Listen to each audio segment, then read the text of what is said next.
এটা সকালবেলা প্রত্যেক দিন বুনিয়াদপুরে পাইকারি দোকান বসে। কৃষকেরা জমি থেকে বেগুন, লঙ্কা, বাঁধাকপি, ফুলকপি নিয়ে আসে, পাইকারি সেল করে, হোলসেলের মতো পাইকারি সেল করে।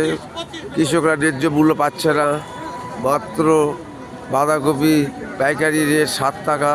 এতে কৃষকের তো লাভ হবে না।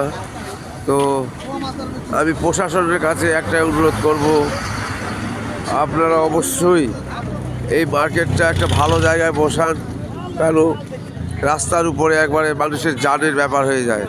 হ্যাঁ, এখানে রাস্তাটা গ্যাঞ্জাম হয়ে যায়। এত কিছু করছেন, এতটুকু করলে কৃষকরা উপকৃত হতো। হ্যাঁ, তাই কি না দাদা? এটা রাস্তার উপরে হয়ে যাচ্ছে, একবারে গাড়ি ঘোড়া যাচ্ছে, কোনো সিভিক নেই, কোনো প্রশাসনের ব্যবস্থা নেই। কৃষকরা নিজের জীবন বিপন্ন করে এই যে রোডের সামনে, এটা করলে খুব ভালো হয়। আমি অনুরোধ করছি, আমি কোনো অর্ডার করছি না। হ্যাঁ, আমি রিকোয়েস্ট করছি একটা বুনিয়াদপুরের সুনাগরিক হিসাবে। বুনিয়াদপুরের সুনাগরিক, দেখুন কপিগুলো কত করে দাদা পাইকারি? পাইকারি কত করে কপি? 22 টাকা করে দিলেন? আচ্ছা আচ্ছা, তাহলে সেল করবেন কত? 30?